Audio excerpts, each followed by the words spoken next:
England in the Middle Ages was a kingdom forged in war.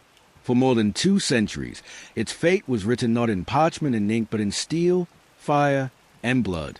From the clash with France in the 100 Years' War to the brutal family struggle of the Wars of the Roses, this was an age where kings rose and fell, dynasties crumbled, and ordinary people paid the price of ambition. This is a story of how England endured an age of endless conflict, an era that redefined power, nationhood, and identity itself. The 100 Years' War, one of the longest and most transformative conflicts in European history, did not emerge from a single spark. Its origins were centuries in the making, born from layers of feudal entanglements, dynastic claims, and rivalries between 2 kingdoms whose destinies were bound together. To understand how England and France plunged into more than a century of war, one must first trace the seeds of conflict through contested inheritances, ambitious monarchs, and a political geography that made confrontation all but inevitable. The story begins with the legacy of the Norman conquest. In 1066, William, Duke of Normandy, crossed the English Channel and defeated Harold Godwin's son at the Battle of Hastings. Crowned King of England, William united 2 realms under his authority, the Kingdom of England and the Duchy of Normandy, a fief within the French kingdom. This dual identity created the first fracture.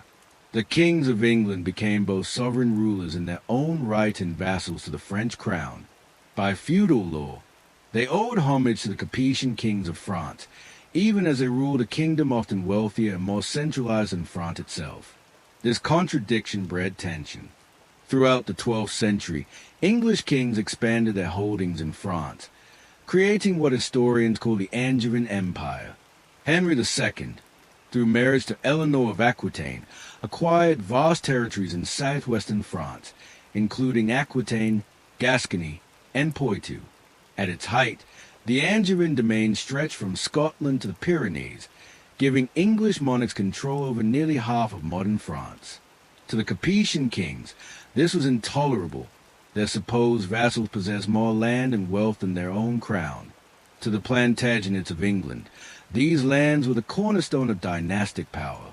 The struggle between Capetians and Plantagenets erupted repeatedly in the late 12th and early 13th centuries.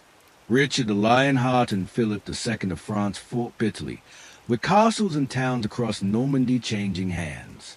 The decisive shift came under King John of England, who, after a series of defeats, lost Normandy to Philip II in 1204. With this loss, the Plantagenets retained only Aquitaine and Gascony in France, yet these lands remained crucial, producing valuable wine exports and strengthening ties between England and southwestern France. The loss of Normandy did not end the rivalry, it deepened it, for English kings were determined to recover what had been lost, while French kings sought to complete their consolidation of power. By the 14th century, this territorial dispute had hardened into a dynastic crisis. The Capetian dynasty, which had ruled France since the 10th century, faced extinction in the male line. When King Charles IV of France died in 1328 without a male heir, a succession crisis emerged. The closest male relative was Edward III of England, grandson of Philip IV of France through his mother, Isabella. By feudal inheritance law, Edward had a legitimate claim to the French crown. Yet the French nobility, citing the Salic law, which barred inheritance of the throne through the female line, rejected his claim. Instead, they supported Philip VI of Valois, a cousin of Charles IV. The Valois succession marked a turning point. Edward III, though initially willing to recognize Philip VI, remained resentful at what he saw as a denial of his rightful inheritance. His claim was not merely personal. It represented England's lingering assertion of authority over French territories. For Philip VI, asserting control over Aquitaine became a matter of royal legitimacy. Neither king could concede without undermining his authority, and so the seeds of prolonged conflict were sown. Economic and political factors sharpened these tensions. The Duchy of Aquitaine, though nominally a French fief, was effectively an English possession administered by the English crown. Its wealth in wine exports made it a jewel worth defending. Yet as Duke of Aquitaine, Edward III was expected to perform homage to Philip VI. In 1329, Edward reluctantly swore fealty, but disputes soon erupted over the extent of his authority there. French officials encroached on Gascon autonomy, while English administrators resisted interference. By the mid-1330s, open confrontation loomed. The broader political landscape of Europe further complicated matters. Scotland, long a thorn in England's side, allied itself with France through the Old Alliance. French support for the Scots threatened England's northern frontier, while English ambitions in France threatened the stability of Philip VI's reign. Trade disputes also played a role. England's wool exports were vital to the cloth industry in Flanders, a region under French influence. When Philip VI sought to cut off English trade, Edward responded by forging alliances with Flemish cities eager to protect their economic interests.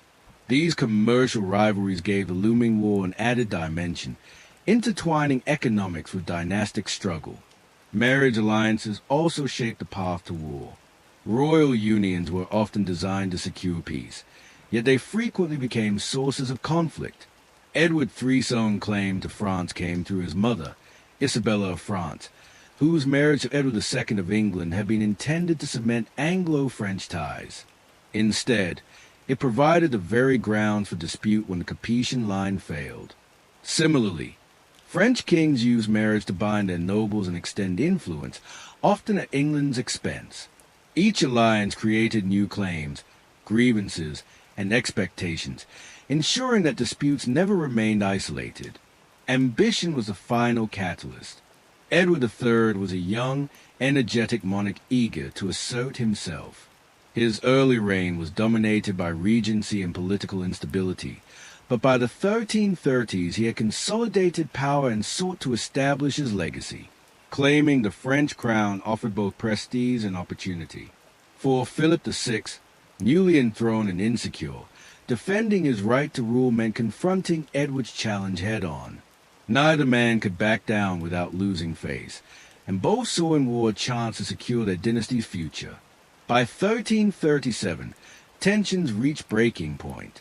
Philip VI confiscated Aquitaine, asserting that Edward III had failed in his duties as vassal.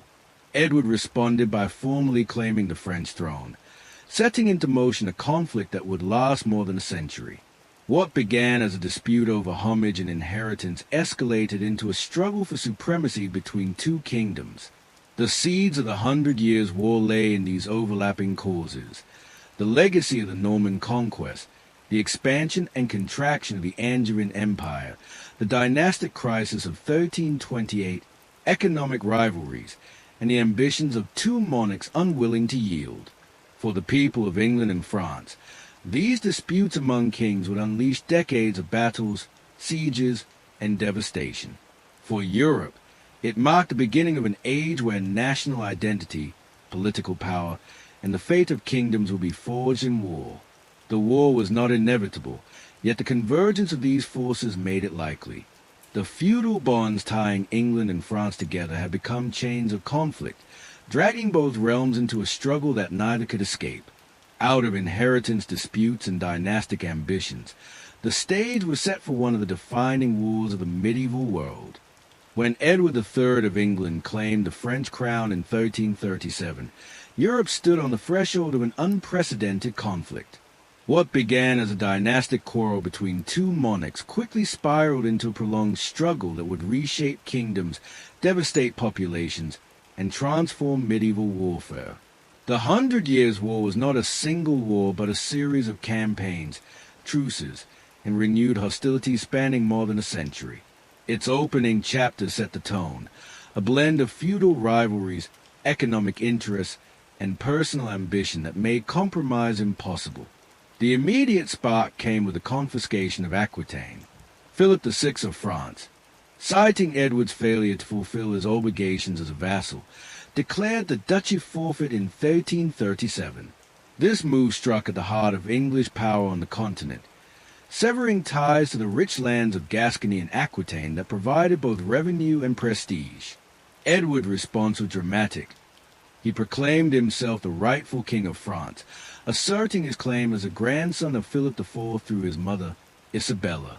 By elevating the dispute from a territorial quarrel to a struggle for the French crown itself, Edward ensured that reconciliation was nearly impossible.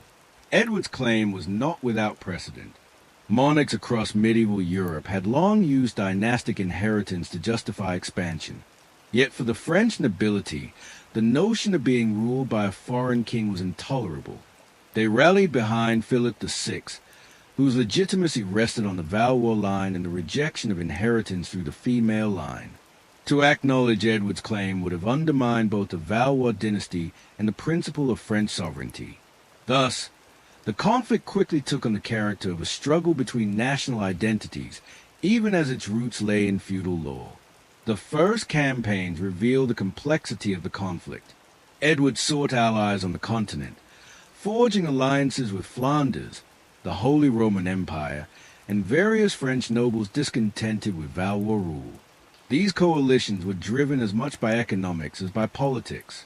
Flanders depended heavily on English wool for its cloth industry, making an alliance with Edward vital for its prosperity.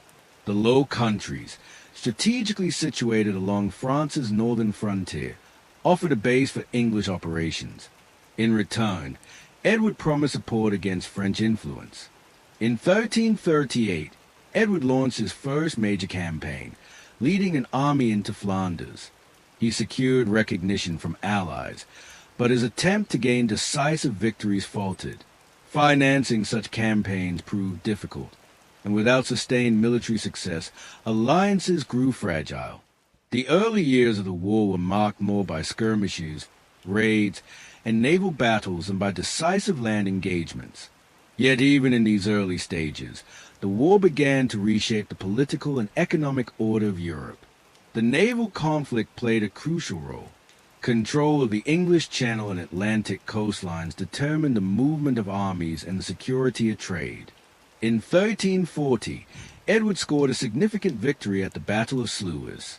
English ships, armed with longbowmen and designed for close combat, overwhelmed the French fleet in a brutal clash. Chroniclers described the channel filled with wreckage and bodies, a scene that underscored the war's ferocity. The victory secured English control of the seas, enabling Edward to transport troops and supplies to the continent with relative freedom.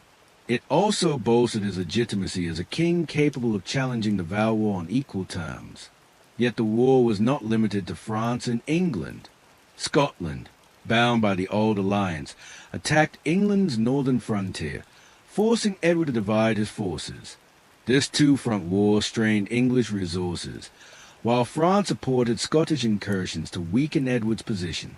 The interconnectedness of European politics meant that the 100 Years' War quickly spread beyond the original dispute, entangling multiple kingdoms in its orbit.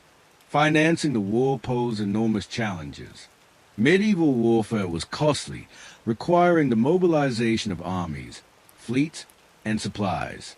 Edward turned to Parliament for taxation, framing the war as a matter of national survival. This reliance on parliamentary grants strengthened the institution's role in governance, a development that would have long-term consequences for English politics. In France, Philip VI faced similar pressures, turning to the Estates General for support. The war thus accelerated the centralization of both monarchies, even as it drained their treasuries. The opening years were marked by frustration, as both sides struggled to achieve decisive results. Raids devastated borderlands, but large-scale battles remained elusive. Castles and fortified towns resisted sieges, while shifting alliances complicated strategy. For ordinary people, the war meant devastation. Crops burned, villages pillaged, and trade disrupted. Chroniclers describe peasants fleeing before advancing armies, their livelihoods destroyed in a conflict they neither chose nor controlled. The war also became a stage for displays of chivalry and propaganda. Both Edward and Philip sought to present themselves as legitimate rulers fighting for justice. Edward's adoption of the French fleur-de-lis on his arm symbolized his claim to France, while Philip portrayed Edward as a rebellious vassal defying rightful authority. Chronicles, songs, and heraldry carried these messages across Europe, shaping perceptions of the conflict. For knights and nobles, the war offered opportunity for honor, ransom, and reward, reinforcing the ideals of chivalry even as the reality was one of destruction. By the mid-1340s, the conflict entered a new phase as Edward launched more ambitious campaigns. The early years had been inconclusive, but the foundations had been laid, alliances secured, naval supremacy established, and the stage set for the great battles that would define the first phase of the 100 Years' War. What had begun as a quarrel over homage and inheritance had become a struggle for supremacy between two kingdoms, a struggle that promised to be long and costly. The war's beginning illustrates a convergence of multiple forces: dynastic ambition, feudal law, economic necessity, and political rivalry. Edward's claim to the French crown gave the conflict its framework, but it was the interplay of alliances, trade, and ambition that ensured it would not be quickly resolved. For the people of England and France, the war was already a catastrophe, even before the great battles of Crécy and Poitiers. For Europe, it marked the opening of an age where no kingdom could escape the shadow of conflict. The 100 Years' War had begun, not with a single decisive battle, but with a series of maneuvers, alliances, and declarations that locked two kingdoms into confrontation. The seeds of rivalry had sprouted into open war, and the road ahead promised both glory and devastation. The coming decades would see the rise of the longbow, the fall of kings, and the transformation of medieval Europe under the weight of unending conflict. The opening years of the 100 Years' War had been inconclusive. Raids, shifting alliances, and naval battles set the stage, but neither England nor France had yet achieved decisive advantage. That would change in the 1340s and 1350s, when the war entered its most legendary phase, the age of great battles where the ideals of medieval chivalry clashed with the brutal realities of new methods of warfare. At the heart of this chapter stood two battles that shook Europe: Crécy in 1346 and Poitiers in 1356. These were not only military victories for England, they were moments that redefined the balance of power, shattered illusions of French invincibility, and introduced the longbow as a weapon of fearsome reputation. For France, there were humiliations that exposed divisions within the kingdom. For Europe, they marked the beginning of the end for traditional knightly warfare. The Battle of Crécy came after years of maneuvering. In 1346, Edward III launched one of his most ambitious campaigns. Sailing from England, he landed with a large army in Normandy, determined to demonstrate his claim to the French crown through force of arms. His strategy was devastatingly simple: chivalry, swift mounted raid designed to burn, pillage, and terrify. Edward's forces swept through northern France, leaving a trail of destruction that undermined Philip VI's authority. By devastating the countryside, Edward not only weakened France's economy, but also forced Philip into open battle. Edward's march northward culminated near the village of Crécy-en-Ponthieu in Picardy. On August 26, 1346, the two armies faced each other.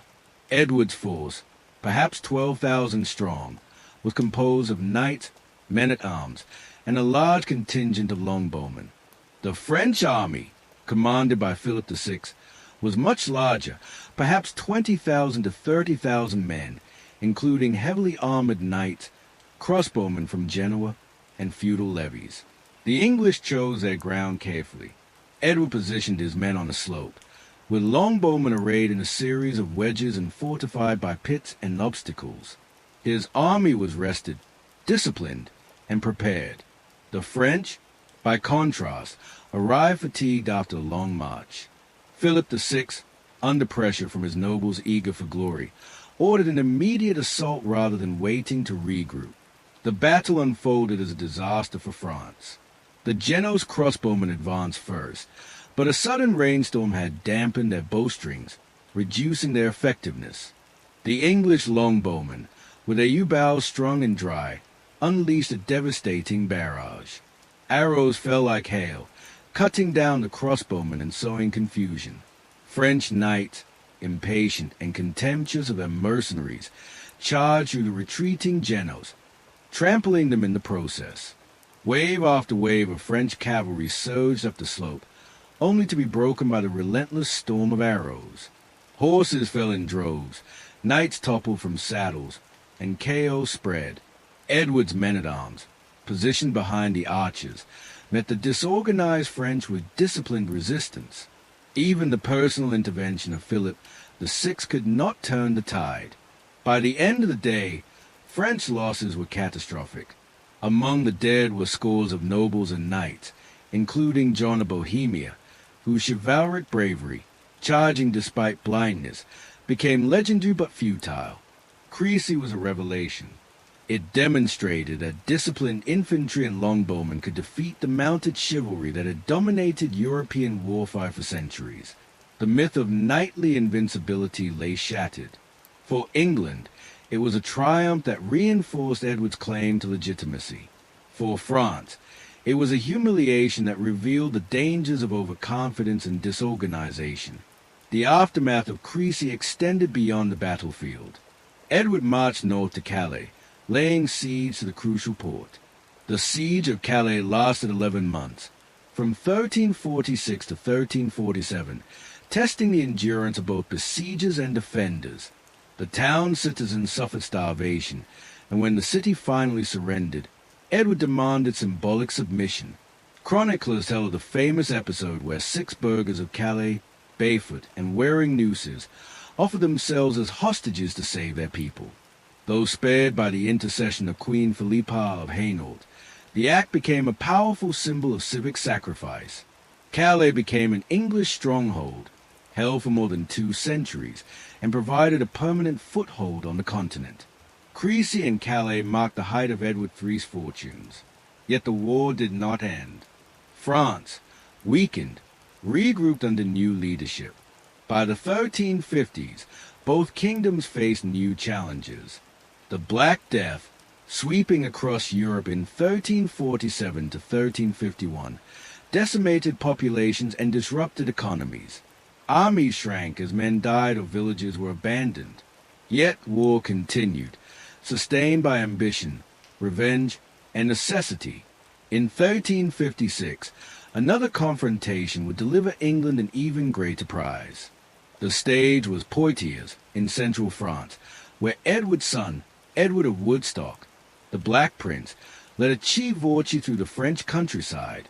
Like his father at Crécy, the Black Prince sought to provoke and plunder, devastating the lands to weaken France. King John II of France, determined to redeem the honor lost at Crécy, pursued him with a much larger army. On September 19, 1356, the two forces met. The English, around 6,000 strong, took a defensive position among hedges and vineyards near Poitiers. The French, perhaps 15,000 or more, were confident in their numbers. John II, unlike Philip VI, attempted to coordinate his attack, but the outcome mirrored Crécy. English longbowmen, entrenched and disciplined, decimated the advancing French cavalry. The French launched multiple assaults, but the terrain disrupted their charges. Armored knights became entangled in narrow lanes and trampled each other in the crush. The Black Prince, though heavily outnumbered, commanded with precision. His men-at-arms counterattacked at critical moments, exploiting French disarray. The climax came when King John himself was captured. Surrounded, he fought bravely but was overwhelmed and taken prisoner, along with one of his sons and hundreds of nobles. Chroniclers describe the capture as both shocking and humiliating. The King of France paraded England as a hostage. The Treaty of Bretigny, signed in 1360, formalized Edward's gains, vast territories in Aquitaine, and a massive ransom for King John's release. For a brief moment, it seemed England had achieved dominance. Yet the triumphs of Crécy and Poitiers carried deeper lessons. They exposed the vulnerability of feudal armies, the limitations of knightly warfare, and the effectiveness of professional soldiers and new tactics. They also intensified the brutality of the conflict. Chevauchés devastated the French countryside, leaving peasants destitute and fueling resentment.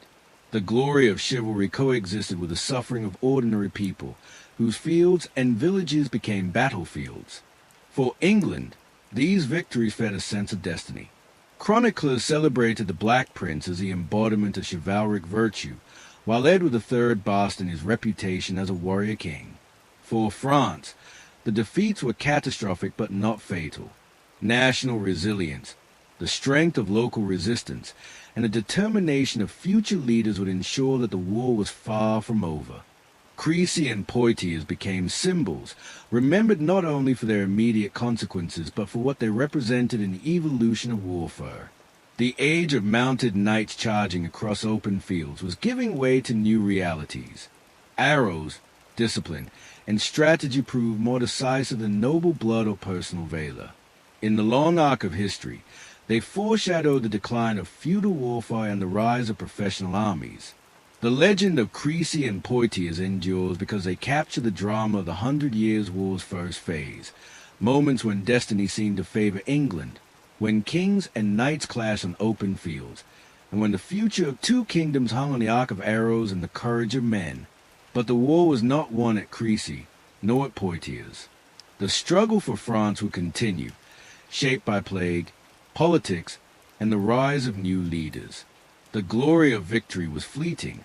The cost of war remained enduring. The 100 Years' War, already reshaping England and France through bloodshed, was soon overshadowed by a catastrophe greater than any battlefield.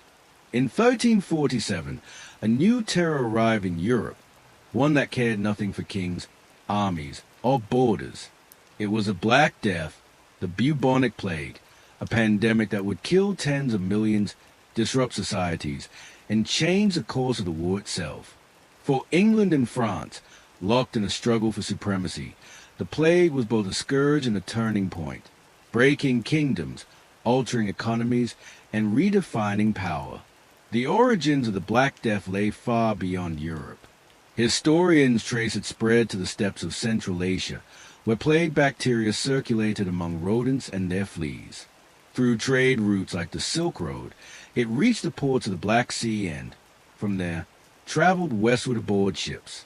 In 1347, plague-infested vessels docked in Mediterranean ports such as Messina, Genoa, and Marseille.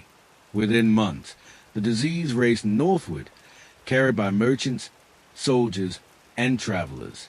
By 1348, it had reached Paris and London. The timing was devastating. Europe was already weakened by war, famine, and economic strain, conditions that made populations more vulnerable. The plague struck with terrifying speed and lethality. Symptoms included swelling of lymph nodes, known as buboes, fever, chills, and dark blotches on the skin. Death often followed within days. Chroniclers struggled to describe the horror. The Italian writer Giovanni Boccaccio wrote of entire households wiped out overnight, of bodies abandoned in the streets. In France and England, similar scenes unfolded. Churches filled with funerals, while graveyards overflowed. Mortality rates varied, but in many regions, a third to half of the population perished. No army, no city, no village was spared. The impact on the 100 Years' War was immediate. Military campaigns ground to a halt as armies disintegrated. Soldiers died by the thousands, not on the battlefield but in their camps, where crowded conditions made the plague especially deadly. The English siege of Calais, begun in 1346, was interrupted by outbreaks, though Edward III managed to maintain pressure until the city fell in 1347. Afterward, however, large-scale operations became impossible. Philip VI of France and Edward III both faced not only military exhaustion but demographic collapse. The social consequences were profound. With so many dead, fields went untended, harvests rotted, and villages were abandoned. Labor shortages spread across both kingdoms. Serfs and peasants, once bound to the land, now found their labor in demand. Wages rose, mobility increased, and the rigid structures of feudalism began to crack. Lords attempted to enforce old obligations, but peasants resisted. In England, the government passed the Ordinance of Labourers in 1349 and the Statute of Labourers in 1351, laws that sought to freeze wages at pre-plague levels and restrict movement. These measures fueled resentment that would later explode in uprisings like the Peasants' Revolt of 1381. In France, similar tensions erupted, leading to violent peasant uprisings known as the Jacquerie in 1358. For the nobility and monarchy, the plague created both peril and opportunity. High mortality among elites caused succession crises, reshuffling alliances and inheritance. Families that had held estates a generation suddenly vanished, their lands absorbed by rivals or the crown. The death of so many taxpayers also strained royal finances. Kings needed money to continue the war, but revenues collapsed as population shrank. The very machinery of war, the levies, taxes, and feudal obligations, was disrupted, forcing rulers to adapt. Religion offered both solace and fay. Many saw the plague as divine punishment for sin. Processions, prayers, and fasts multiplied, but when these failed to halt the disease, despair deepened. Some turned to extreme penitential movements, such as the flagellants, who marched from town to town whipping themselves in hopes of appeasing God. Others looked for scapegoats. In parts of Europe, Jewish communities were falsely accused of poisoning wells and suffered massacres. Though less severe in England, France saw outbreaks of anti-Jewish violence, compounding the tragedy. The Black Death also reshaped warfare indirectly by altering the balance of power between England and France. England, with a smaller population, arguably suffered proportionally greater losses, but the social consequences hit both kingdoms. Armies could no longer be raised in the same numbers. This accelerated the shift toward professional soldiers and mercenaries, reducing reliance on feudal levies. War became more expensive, and kings increasingly turned to taxation and loans, deepening their dependence on institutions like Parliament in England and the Estates General in France. The demographic collapse also had psychological consequences. Chroniclers often describe the years after the plague as a time of gloom and uncertainty. The sense of apocalypse lingered. Kings and nobles pursued military ventures with greater desperation, seeking glory and stability in a world where death seemed omnipresent.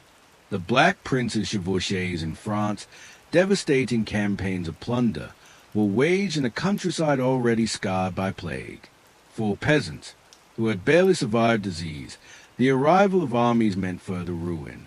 The war and the plague fed upon each other, amplifying suffering. The Treaty of Bretigny in 1360, which temporarily halted the war and secured English territorial gains, cannot be understood without the backdrop of the plague.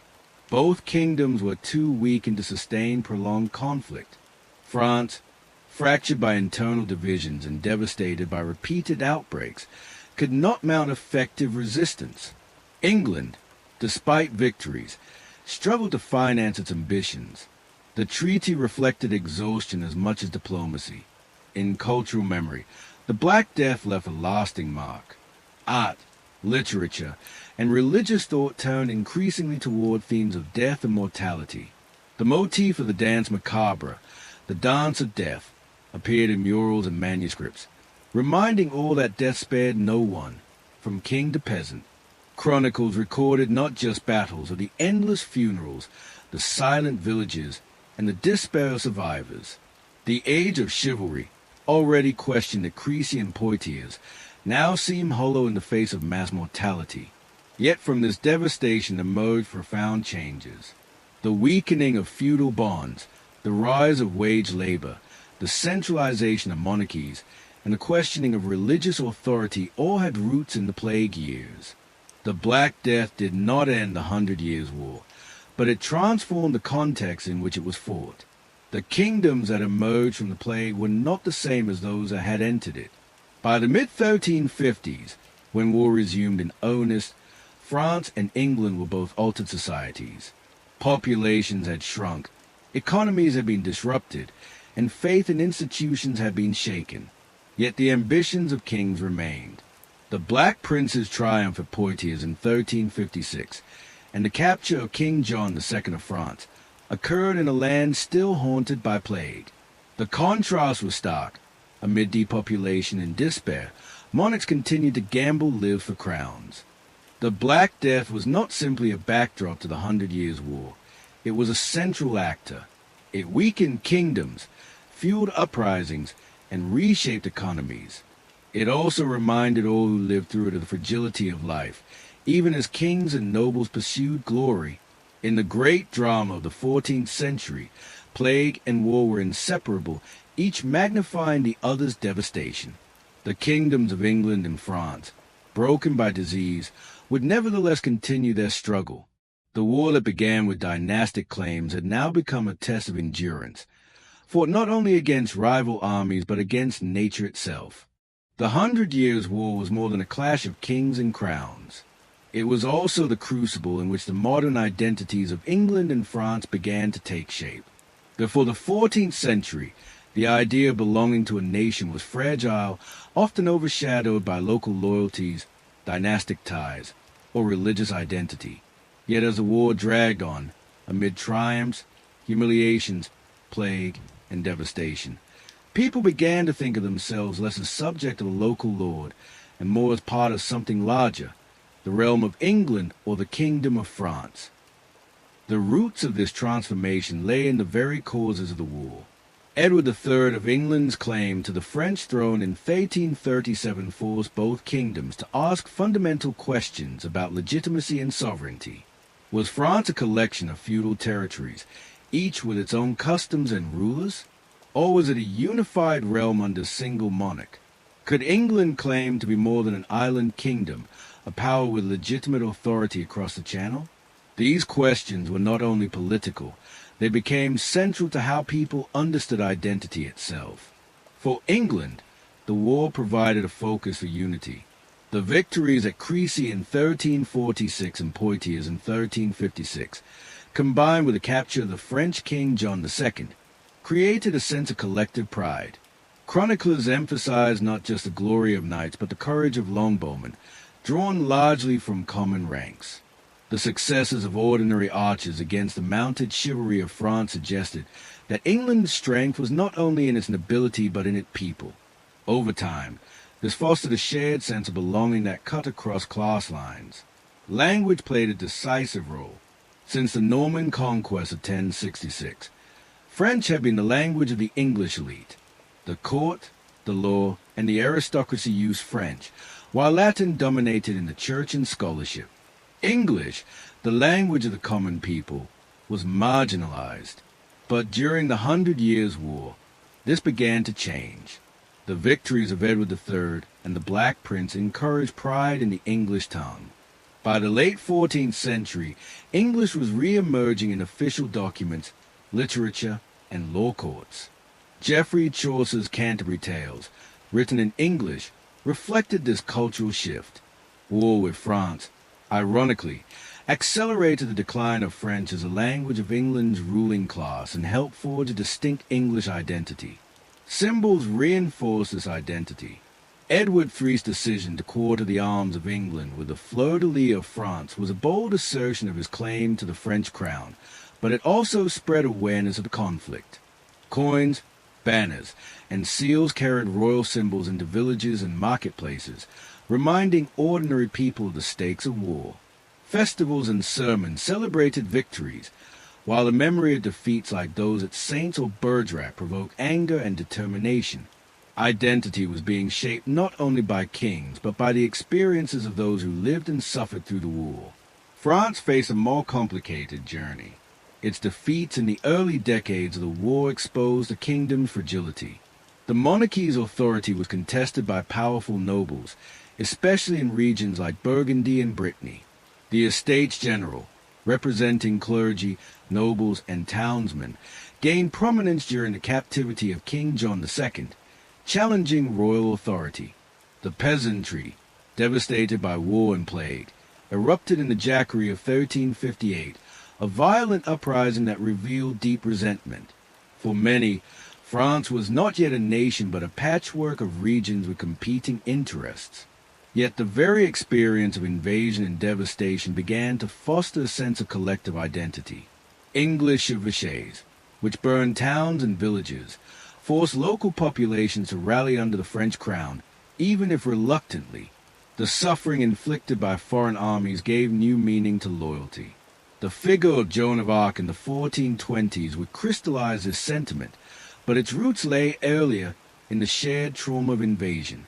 France was learning to see itself as more than feudal fragments, as a kingdom united by language, culture, and resistance. Religion reinforced these identities. In England, victories were often framed as signs of divine favor.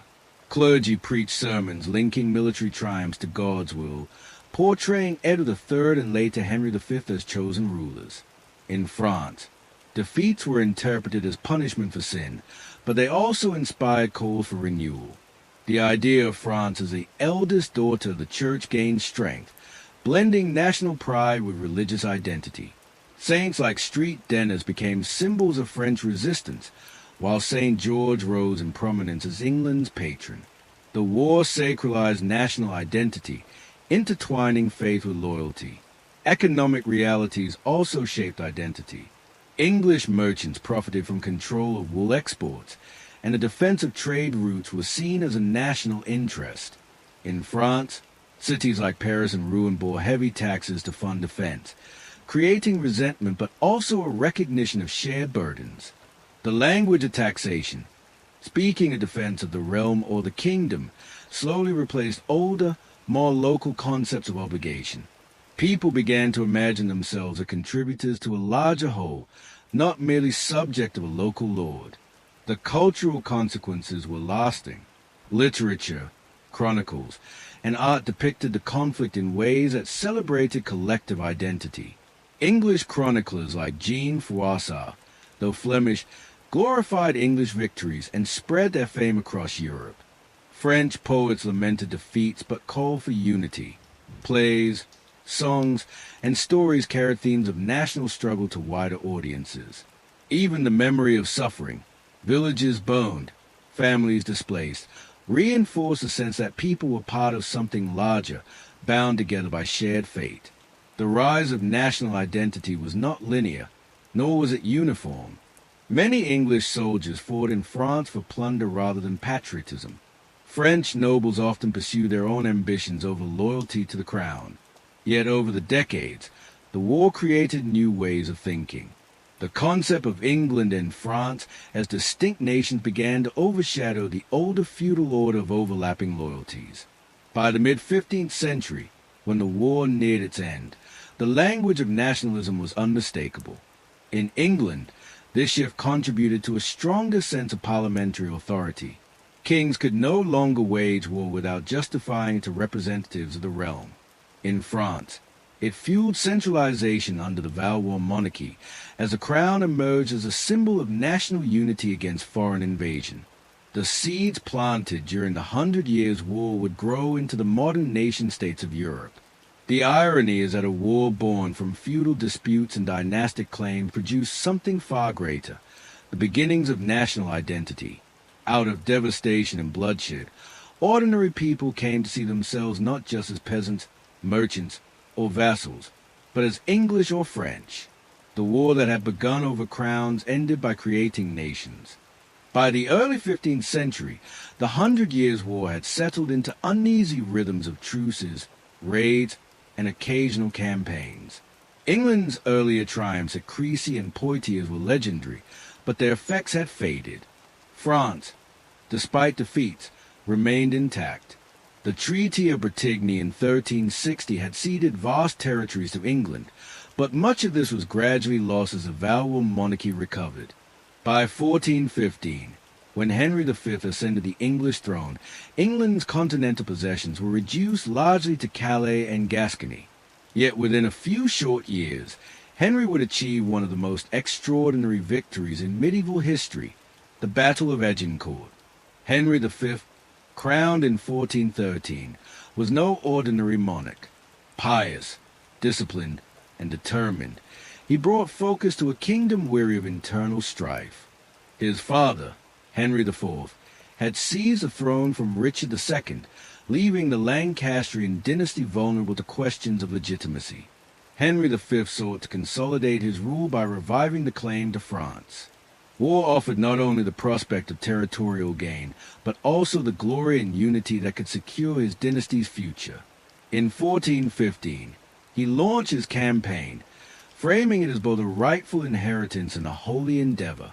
The campaign began with the siege of Harfleur in Normandy. In August 1415, Henry landed with an army of around 12,000 men and besieged the port city. The siege lasted weeks, draining resources and spreading disease. Dysentery ravaged the English camp, killing hundreds and weakening morale. Though Harfleur eventually surrendered, the victory came at a cost. Henry's army was reduced by sickness and exhaustion. Rather than retreat to England, Henry resolved to march his weakened force across northern France toward Calais, demonstrating resolve and daring. The march was arduous. French forces shadowed the English, cutting off supplies and harassing their movements. Rain turned roads into quagmires, further exhausting the soldiers. By late October, Henry's force was reduced to perhaps 6,000 men, many ill and weary. In contrast, the French had mustered a massive army, estimates ranging from 20,000 to 30,000, composed of heavily armored knights, men-at-arms, and noble levies. The imbalance was stark. A small, tired English army facing numerically superior French hosts determined to block their path. On October 25, 1415, the two armies met near the village of Agincourt. The battlefield was narrow, flanked by dense woodland, with freshly plowed fields made muddy by autumn rains. For the French, the terrain restricted their cavalry and negated their numerical advantage. For the English, it provided an opportunity to use discipline and longbows to devastating effect. Henry arranged his army in a defensive formation. His men-at-arms stood at the center, flanked by thousands of longbowmen armed with a formidable English yew-bow. Stakes were driven into the ground to repel cavalry charges. The French, confident in their superiority, prepared for a frontal assault. Chivalric pride demanded nothing less than crushing the English invaders. The battle began with English longbow volleys. Arrows rained down on the advancing French, piercing armor gaps and striking horses. The muddy ground slowed the French advance, turning their charges into chaotic surges. Cavalry attempted to break through the stakes, only to be slaughtered at close range. The sheer press of numbers worked against the French, as knights stumbled over each other in confined space. The French vanguard reached the English lines, engaging in brutal melee combat. But the exhausted and disorganized assault could not break the disciplined English defense. Longbowmen, after exhausting their arrows, joined the fray with swords and mallets, cutting down armored knights trapped in the mud. Chroniclers describe the scene as horrific. French nobles suffocating in their armor, trampled by their own men, unable to rise from the mire. Henry himself fought in the thick of battle, rallying his men and defending his claim. Accounts speak of him being struck on the faceplate of his helmet, only to emerge unscathed, a sign of both luck and leadership. His presence on the battlefield inspired his weary army to hold firm.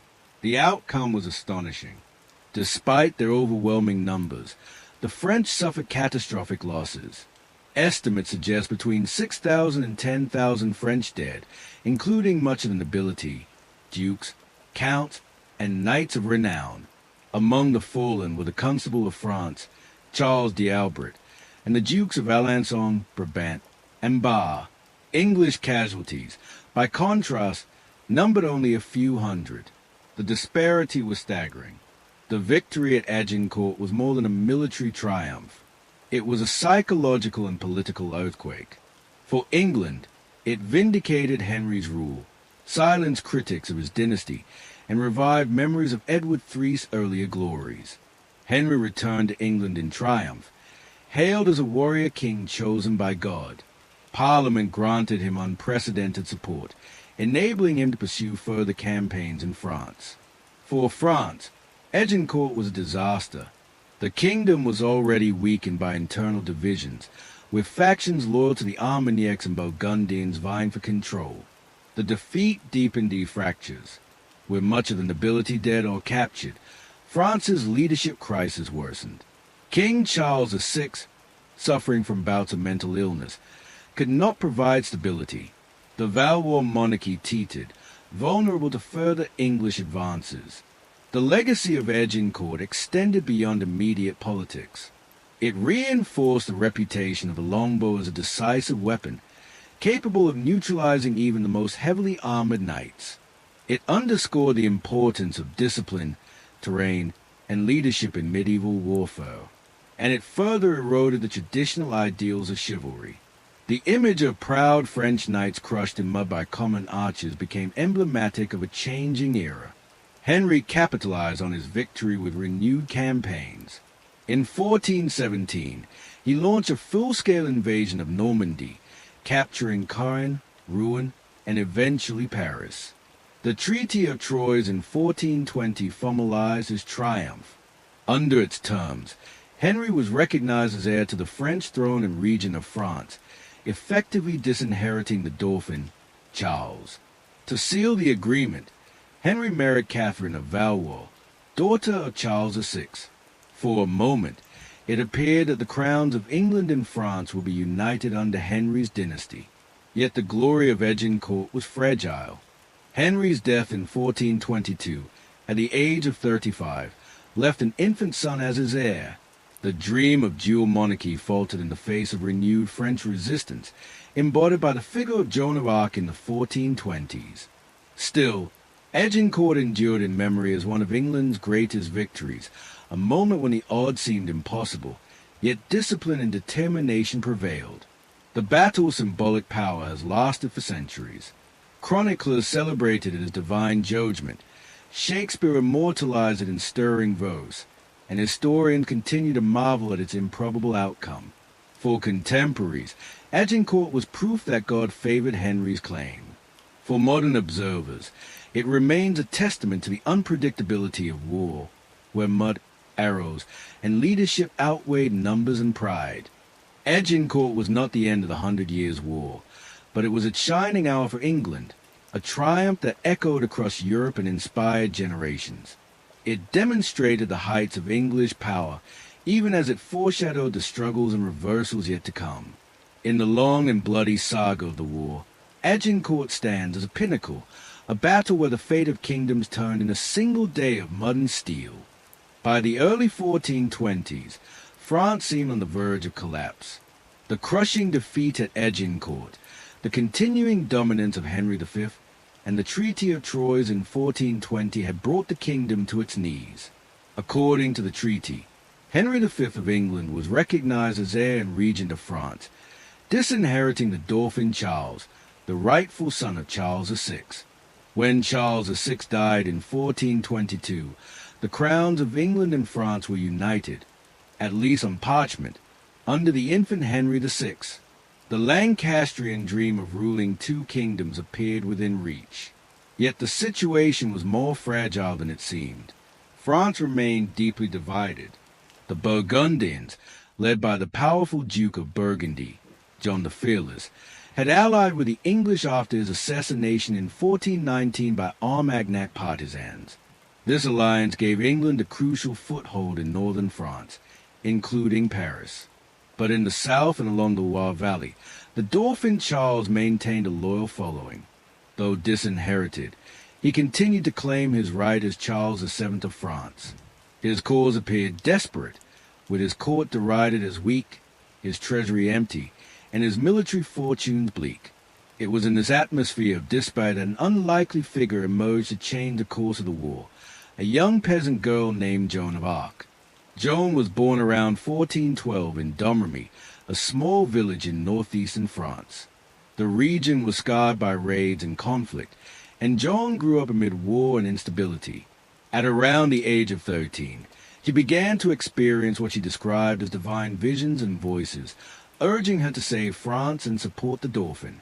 According to her testimony, she identified these voices as those of saints, Saint Michael, Saint Catherine, and Saint Margaret, who instructed her to drive out the English and lead Charles to his rightful coronation at Reims.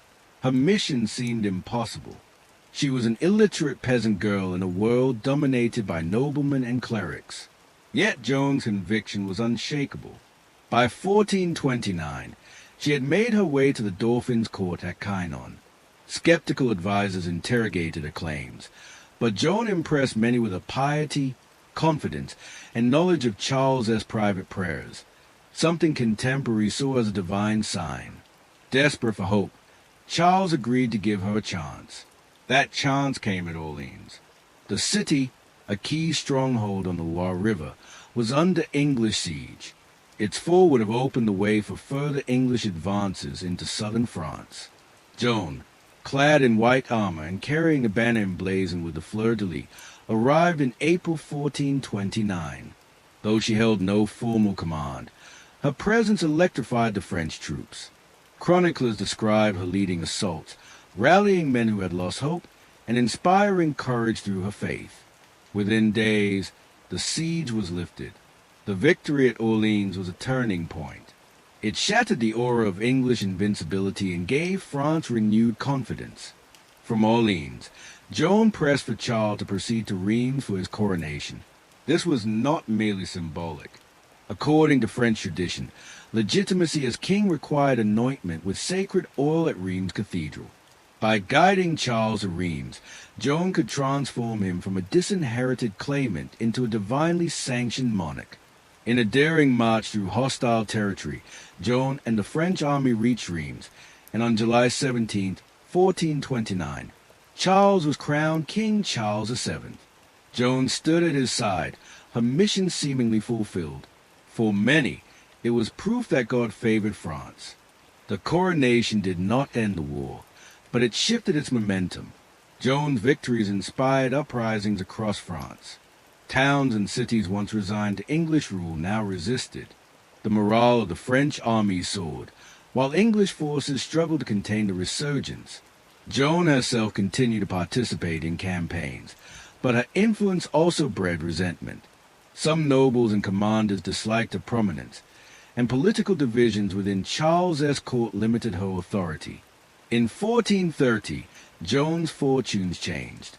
During a skirmish outside Compiègne, she was captured by Burgundian forces, who sold her to the English.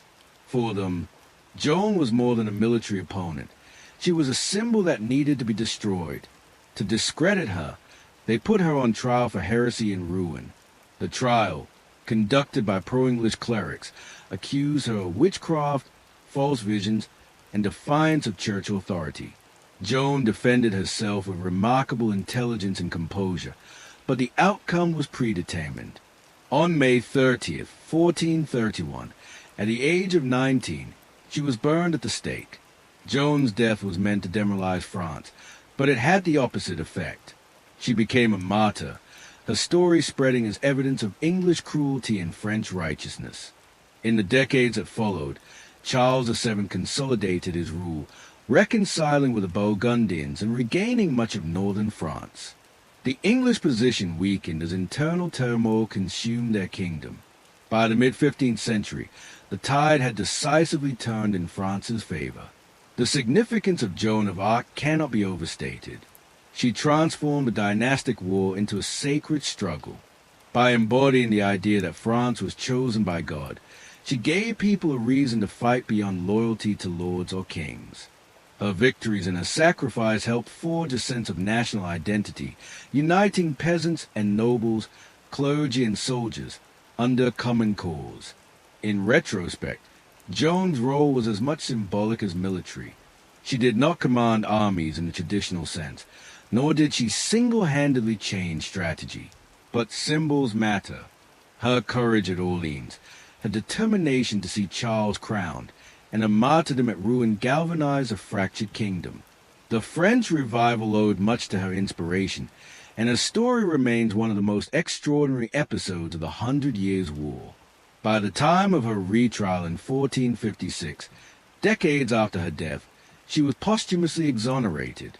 The Church declared her trial unjust, and she was later canonized as a saint in 1920. Joan of Arc endures not only as a heroine of France, but as a figure whose life and death captured the essence of the war: faith, resilience, and the struggle for identity. The 100 Years' War did not end with Joan, but her intervention marked its turning point. From the depths of despair after Agincourt, France found hope in the vision of a young girl from Domremy. Through her, the kingdom rallied, and the long road to victory began. The 100 Years' War was not only a struggle between England and France. It was also a conflict that magnified internal fractures within both kingdoms, plunging them into civil wars and rivalries that weakened their ability to fight abroad. The great clashes of Crécy, Poitiers, and Agincourt captured the imagination of chroniclers, but behind these moments of triumph and disaster lay decades of internal strife. England and France were divided kingdoms, torn apart by rival factions, dynastic disputes, and struggles for survival. France's divisions were starkest in the feud between the Armagnacs and the Burgundians. This rivalry, rooted in dynastic ambitions and regional loyalties, became as destructive as the war with England. At its heart lay the madness of King Charles VI, whose bouts of mental illness left the throne vulnerable. His inability to govern effectively opened the door for competing factions to claim authority. The Armagnacs, led by the powerful Count of Armagnac, supported the Dauphin Charles, the disinherited heir who continued to claim his right to the throne. They were joined by other nobles who sought to resist English dominance and uphold Valois legitimacy. The Burgundians, by contrast, pursued their own ambitions under Duke John the Fearless. With Paris under their control and strong northern support, they became a formidable force. The feud turned violent in 1407, when the Duke of Orleans, a leader of the Armagnac faction, was assassinated in Paris. John the Fearless openly admitted orchestrating the murder, framing it as a patriotic act against corruption. The result was civil war. Armagnac and Burgundian forces clashed across France, while the English watched and waited, ready to exploit the chaos.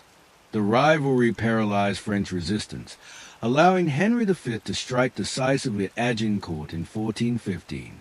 The feud culminated in tragedy in 1419, when John the Fearless himself was assassinated during a meeting with the Dauphin Charles at Montereau. Far from ending the feud, his death deepened it. His successor, Philip the Good, allied with the English, signing the Treaty of Troyes in 1420 that recognized Henry V as heir to the French throne. The Armagnac-Burgundian feud had thus directly contributed to the near collapse of France, turning internal conflict into national disaster. England, too, was not immune to division. Though Henry VI's reign brought unity through victory, his death in 1422 left a fragile situation. His son, Henry VI, was only an infant, too young to rule. The kingdom was governed by regents, including his uncles, the Duke of Bedford and the Duke of Gloucester. Initially, the regency managed to maintain England's gains in France, thanks to Bedford's military leadership and the Burgundian alliance. But as the war dragged on and fortunes shifted, tensions within England deepened. Henry VI's weakness as king became increasingly apparent. Unlike his warrior father, he was gentle, pious, and indecisive. His inability to command respect from nobles or inspire confidence in war created instability. The cost of maintaining armies in France drained the treasury, while defeats undermined England's legitimacy. As taxes rose and victories faded, discontent spread. The seeds of civil conflict in England lay in rivalries among its leading nobles. Richard, Duke of York, emerged as a powerful figure, claiming descent from Edward III and asserting his right to influence government. His rivalry with Edmund Beaufort, Duke of Somerset, polarized the court. The factionalism was compounded by Henry VI's marriage to Margaret of Anjou, a French princess whose influence alienated many English nobles. The situation worsened when Henry VI suffered a mental breakdown in 1453, echoing the madness of Charles VI of France. During his incapacity, Richard of York was named protector of the realm. Though temporary, this appointment emboldened York supporters and heightened tensions with the Lancastrian court. By the mid-15th century, these rivalries exploded into open conflict. The Wars of the Roses. The Wars of the Roses, beginning in 1455, were not merely a dynastic struggle between York and Lancaster. They were the culmination of decades of discontent, economic strain, and failed leadership exacerbated by the war in France.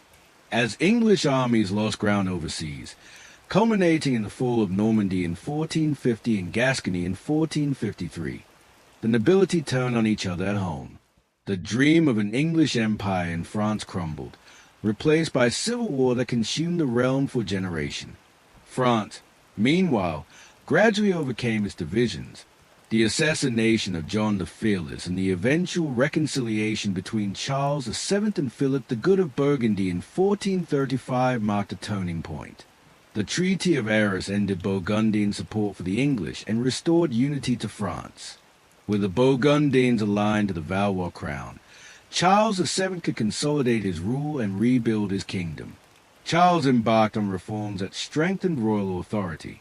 He created a standing army, reducing reliance on unreliable feudal levies and mercenaries. He reformed taxation to provide steady revenue for war. These measures, combined with renewed unity, gave France the strength to push the English back. By the mid-15th century, English possessions in France were reduced to Calais, and the French monarchy emerged stronger than it had been in generations. The divided kingdoms reveal the extent to which internal strife shaped the course of the 100 Years' War. In France, factional conflict nearly delivered the crown to England. In England, weak kingship and noble rivalries transformed military defeat into civil war. Neither kingdom could escape the consequences of division. Yet the outcomes diverged. France emerged stronger and more centralized, while England entered decades of turmoil that weakened its monarchy. For ordinary people, these divisions brought little relief. Civil wars meant renewed devastation. Villages burned, crops stolen, families displaced. Whether in France during the Armagnac-Burgundian feud, or in England during the Wars of the Roses, the burden of conflict fell heaviest on peasants and townspeople. Their fields became battlefields, their taxes fed armies, and their lives were upended by struggles far beyond their control. The 100 Years' War is often remembered for its great battles and heroic figures, but its deepest story is one of divided kingdoms. Kings and nobles fought not only against foreign enemies, but also against one another, their ambitions tearing their realms apart. The war was as much about unity and survival as it was about conquest. In the end, the ability to overcome division determined victory. France found that unity under Charles VII. England lost it in the Wars of the Roses. The victories of Crécy, Poitiers, and Agincourt had once made it seem inevitable that England would dominate France. With Calais secured, Normandy conquered, and even the French king captured, the dream of an English crown in Paris looked within reach. But by the mid-15th century, the tide of the 100 Years' War had turned decisively. What followed was a slow, relentless collapse of English power on the continent. From the 1430s onward, France clawed back its territory piece by piece, while England, weakened by poor leadership and internal strife, lost nearly everything it had fought to win.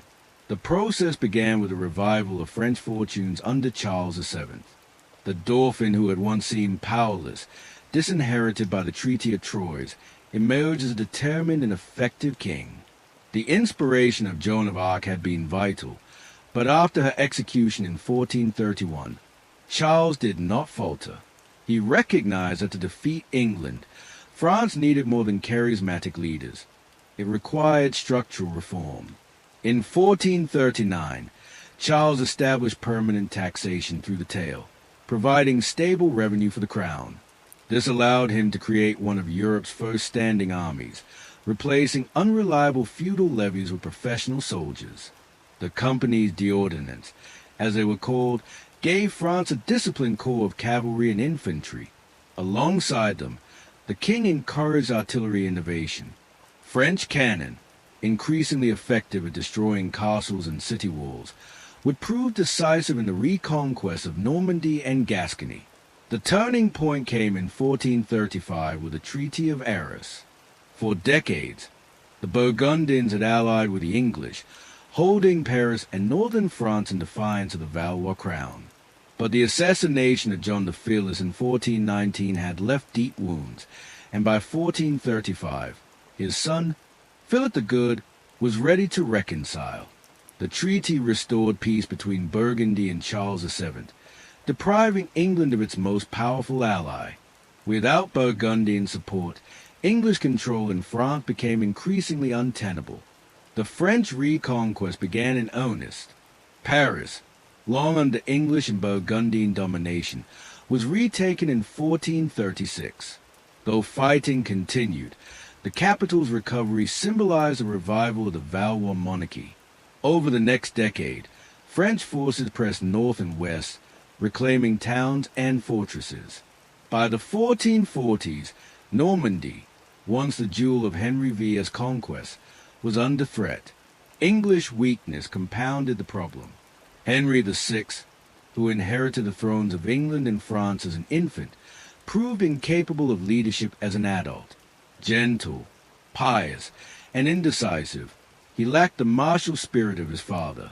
His court was riven by faction, with nobles like the Duke of Suffolk, the Duke of Somerset, and Richard, Duke of York, vying for influence. Resources dwindled, taxation bred resentment, and support for the French war effort collapsed. In 1449, the French launched their campaign to retake Normandy. Within months, towns like Rouen fell. In 1450, the decisive Battle of Formigny sealed the reconquest. At Formigny, French forces combined cavalry with artillery, defeating the English army and shattering their hold on the duchy. Normandy, the prize won by Henry V 3 decades earlier, was lost. Attention then turned to Gascony, the last great English possession in France.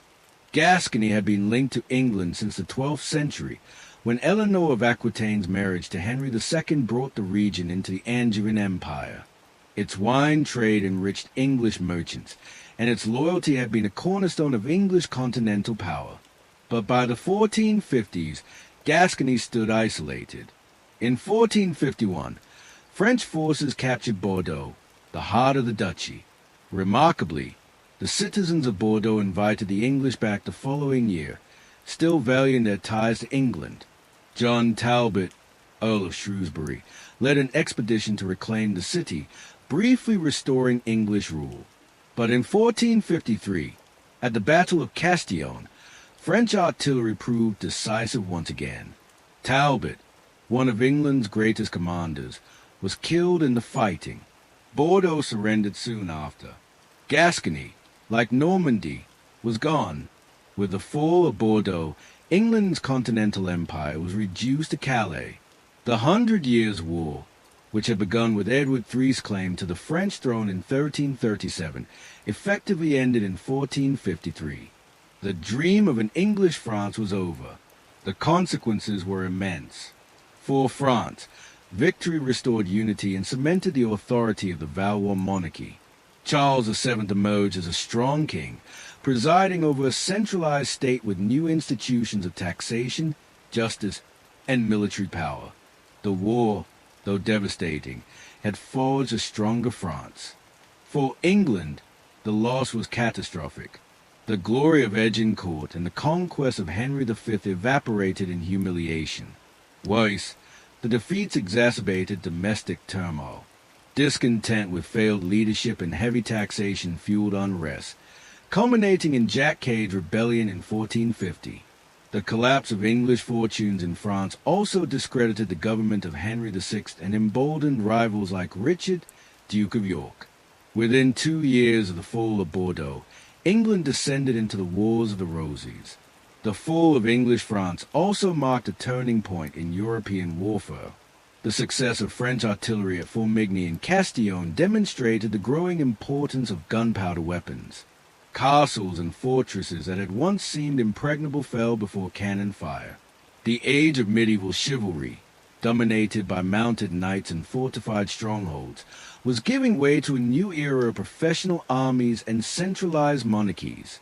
Yet the human cost of the reconquest was staggering. Towns were besieged, countrysides ravaged, and thousands of ordinary people displaced. For peasants and townsfolk, The war was not a story of kings and crowns, but of burned fields, famine, and fear. When Bordeaux fell in 1453, chroniclers noted the grief of citizens who had long identified with England. For them, the war's end brought not liberation but loss. The 100 Years' War had lasted 116 years, fought across generations. For many, it must have seemed eternal. Yet by the mid-15th century, it was over. France was victorious, England humbled. The war had begun over dynastic claims, but it ended by reshaping nations. France emerged stronger, with a clearer sense of unity and identity. England turned inward, consumed by civil war. The fall of English France was not just the end of a war, it was the end of an age. The world of Edward III and Henry V, of chevauchés and knightly charges, had given way to something new. Gunpowder, standing armies, and centralized power would define the future. The dream of an Anglo-French empire was gone, but out of its failure rose the modern nation-states of Europe. The end of the 100 Years' War in 1453 did not bring peace to Europe. It simply shifted the focus of conflict. For France, victory marked the rebirth of a kingdom long shattered by division and invasion.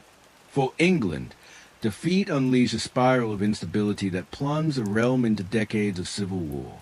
The conclusion of more than a century of Anglo-French struggle reshaped both nations, leaving legacies that would echo into the modern age.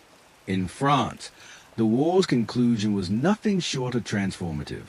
For over a century, the kingdom had endured English invasions, civil strife, and plague. Yet under Charles VII, France emerged not only victorious but stronger than before. His reforms during and after the war created the foundations of a centralized monarchy.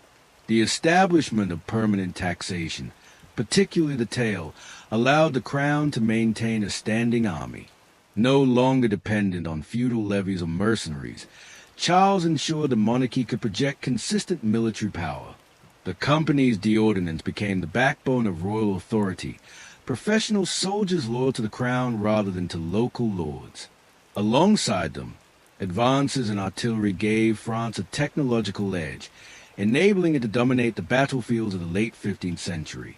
Politically, the Treaty of Arras in 1435 had ended the feud with Burgundy, restoring unity to the kingdom. Though Burgundy retained its autonomy, the reconciliation deprived England of its most powerful ally and secured France's northern front. With Paris retaken and Bordeaux subdued, Charles VII restored the monarchy's prestige. His successors, notably Louis XI, would build upon this foundation, extending royal authority further and curbing the independence of the nobility. The psychological impact of victory was equally profound. For generations, French towns and villages had been subjected to chevauchés, raids that left destruction in their wake. The memory of foreign domination, from the occupation of Paris to the claims of Henry V, was seared into collective memory. Victory, therefore, was not just military but existential.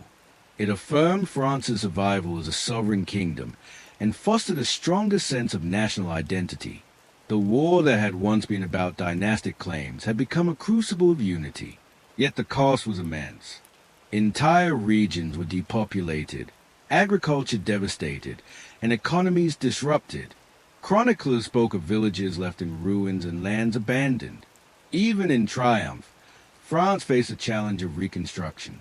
But unlike England, its monarchy emerged strengthened, capable of leading recovery and asserting control. In England, the story was very different. The loss of France was devastating, both materially and symbolically. Normandy, once a jewel of Henry V's conquest, was gone. Gascony, held since the 12th century, had slipped away.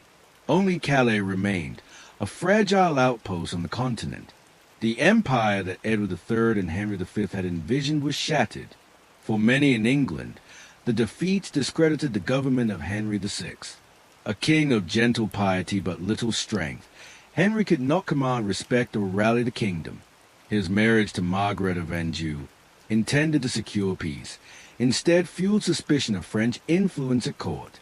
The nobles grew restless, factions hardened, and the failures abroad became fuel for rivalry at home. Economic strain worsened the crisis. Funding the war had required heavy taxation, which burdened the population without delivering victories. Merchants suffered as trade with Gascony collapsed, cutting off vital supplies of wine. Discontent erupted in 1450 with Jack Cade's rebellion, when thousands marched on London demanding reform and denouncing corruption. Though the revolt was suppressed, it revealed the depth of popular anger.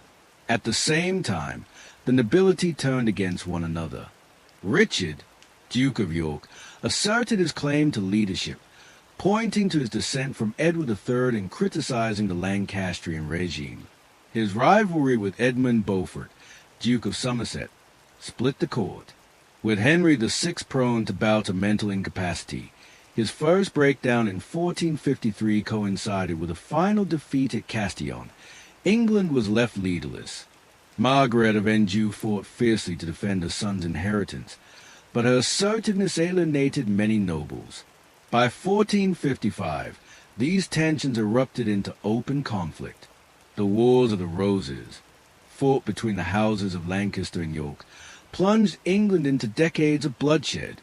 Battles like St. Albans, Towton, and Tewkesbury were fought not against foreign enemies, but between rival English factions. The nobility was decimated, the monarchy discredited, and stability destroyed. The contrast with France could not have been greater. While France emerged from the 100 Years' War with a stronger monarchy and centralized power, England descended into chaos. The very war that had once been a source of unity under Edward III and Henry V became the catalyst for collapse under Henry VI. The broader consequences extended beyond the two kingdoms. The 100 Years' War had demonstrated the decline of medieval chivalry. The longbow at Crécy and Agincourt, the rise of artillery at Castillon, and the emergence of professional armies all signaled a new era of warfare. Feudal levies and knightly charges gave way to disciplined infantry and gunpowder weapons. The war was not only a struggle of dynasties, but a harbinger of modern statehood. For Europe as a whole, the end of the 100 Years' War marked a shift in the balance of power. France emerged as a dominant kingdom of Western Europe, while England turned inward, consumed by civil war. The conflict had lasted for 116 years, involving generations of rulers, soldiers, and civilians. Its conclusion reshaped the political map, the nature of warfare, and the very idea of nationhood. For those who lived through it, the aftermath was less abstract. Villages in Normandy rebuilt fields trampled by armies. Merchants in Bordeaux adjusted to life under French rather than English rule. In England, families watched as noble rivalries spilled blood on their doorsteps. For the common people, the war's end brought little peace, only new struggles in a changing world. The 100 Years' War had begun with a dynastic claim and ended with a rebirth of kingdoms. France rose from the ashes, reformed and revitalized. England collapsed into fratricidal conflict, its monarchy weakened and its ambitions abroad destroyed. The war's legacy was not merely territorial but transformative, shaping the destinies of two nations for centuries to come. For centuries, the image of the mounted knight had embodied the essence of medieval warfare. Heavy armor, shining lances, and the code of chivalry defined not only how battles were fought, but how power was understood. Knights were not just soldiers. They were symbols of social order and noble identity. Yet by the end of the 100 Years' War, that world was fading. The long struggle between England and France transformed the nature of warfare, accelerating the decline of the knightly ideal and ushering in a new age of armies, weapons, and politics. The earliest phases of the war still reflected the dominance of knights and chivalric culture. In the 14th century, battles like Crécy and Poitiers were fought with armies centered around heavily armored men-at-arms. Chivalry was not only practiced on the battlefield, but celebrated in literature and courtly rituals. Tournaments, jousts, and heraldic pageantry reinforced the prestige of a knightly class. Even chroniclers of the war framed it as a contest of noble honor. But the realities of the 100 Years' War exposed the vulnerabilities of this system. At Crécy in 1346, English longbowmen cut down French cavalry in waves, demonstrating that discipline and rain could shatter charges that once seemed unstoppable. At Poitiers in 1356, the French king himself was captured, proof that even the highest knight could be humbled by tactical innovation. These defeats revealed a truth long resisted. The dominance of the mounted knight was no longer absolute. The longbow became the weapon most associated with this transformation. Cheap to produce, deadly in skilled hands, and capable of piercing armor at range, it gave commoners the power to bring down nobles. At Agincourt in 1415, this reality was on full display. French knights, weighed down by armor and trapped in mud, were slaughtered by English archers and lightly armed infantry. Chroniclers describe scenes of nobles suffocating under the crush of bodies, victims not of equal combat but of terrain, fatigue, and relentless arrow fire. The symbolism of these battles was clear. The knight, once considered the invincible master of war, could now be defeated by common soldiers. The social hierarchy that placed noble warriors above all others was under siege from changing technology and tactics. Gunpowder hastened this decline. Though primitive in the 14th century, artillery became increasingly decisive by the mid-15th.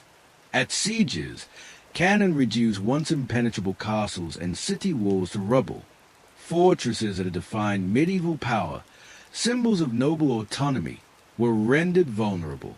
The fall of key strongholds in Normandy and Gascony owed much to French artillery, culminating at Castillon in 1453. There, French cannon devastated English forces, killing the veteran commander John Talbot and signaling that the age of knights was yielding to the age of gunpowder. The shift was not only military but cultural.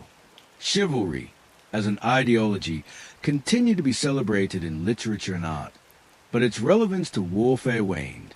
The notion of knights fighting honorable duels on open fields gave way to the reality of professional armies, sieges, and artillery bombardments. Even noblemen found themselves fighting less as individuals and more as commanders within increasingly bureaucratic military structures. This evolution also had profound social consequences. The 100 Years' War highlighted the growing importance of infantry and common soldiers. Archers, pikemen, and gunners became essential to victory. While nobles still led armies, they could no longer win battles without the support of masses of non-noble fighters. The reliance on broader participation in war contributed to shifts in identity and loyalty, reinforcing the idea of the nation as more than a feudal hierarchy. At the same time, the decline of the knightly ideal did not mean the disappearance of knights altogether. Nobles still fought, still wore armor, and still participated in rituals of chivalry, but their role was changing. By the late 15th century, the knight was less the centerpiece of battle and more part of a broader military system shaped by kings and states. The monopoly of violence once held by noble elites was slipping into the hands of monarchies that maintained standing armies and artillery. The decline of knightly dominance also fueled political change. In France, the devastation of noble cavalry charges and the obsolescence of castles weakened the independence of the aristocracy. Charles VII and his successors were able to centralize authority, using standing armies and taxation to assert royal control. In England, the weakening of chivalric bonds contributed to the collapse of Lancastrian authority and the outbreak of the Wars of the Roses, when noble armies turned their power inward against one another. Yet nostalgia for chivalry persisted. Chroniclers lamented the loss of knightly valor, while poets and playwrights, including later figures like Shakespeare, romanticized battles like Agincourt as stages for noble heroism. The persistence of the ideal reflected its deep cultural resonance, even as battlefield realities rendered it increasingly irrelevant. By the close of the 100 Years' War, the knightly ideal had not vanished, but it had been transformed. The knight remained a symbol of honor and nobility, but no longer the unrivaled master of war. Gunpowder, professional armies, and national monarchies had supplanted the feudal order that sustained chivalry. The war that had begun as a contest between noble dynasties ended by accelerating the decline of the very class that had defined medieval Europe. The death of a knightly ideal was not sudden. It was a long, uneven process. But the 100 Years' War marked its decisive stage. The battles of Crécy, Poitiers, Agincourt, and Castillon were not only milestones in the conflict between England and France. They were milestones in the history of warfare itself, marking the transition from the medieval to the early modern world. The 100 Years' War is remembered for kings and knights, generals, and battles. Edward III and Henry V, Charles V and Charles VII, John Talbot and Bertrand du Guesclin dominate the chronicles. Yet beneath this landscape of men and armies lay another reality: the lives, influence, and endurance of women. Queens, noble women, and peasant women alike were swept into the currents of a century-long struggle, their roles often obscure but no less essential. The war was fought in their homes, on their fields, and sometimes through their marriages. To understand the human cost and the hidden strength of this era, we must look to the women who endured it. At the highest levels of power, queens played pivotal roles. In England, Philippa of Hainault, wife of Edward III, stood as a symbol of unity during the early phase of the war.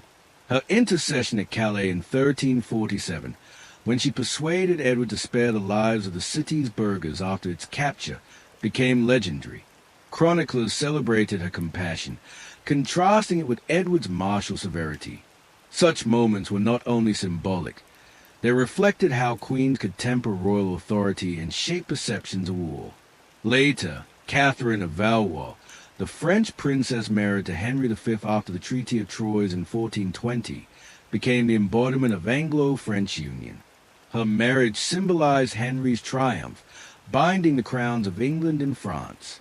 Yet her story also reflected the fragility of such alliances. After Henry's early death, Catherine, widowed and politically marginalized, eventually formed a relationship with Owen Tudor, a Welsh squire.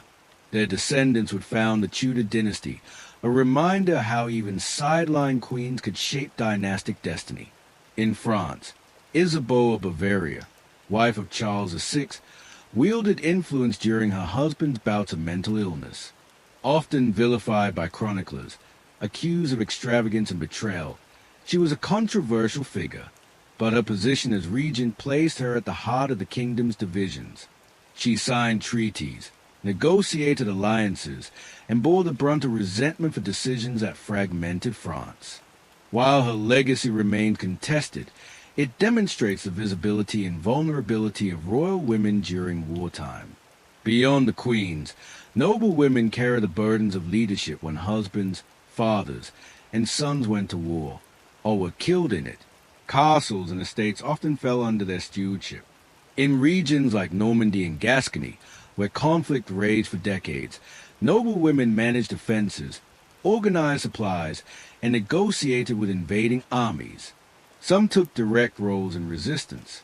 Jeanne de Montfort, during the Breton War of Succession in the 1340s, defended her family's claim against French rivals allied to the crown.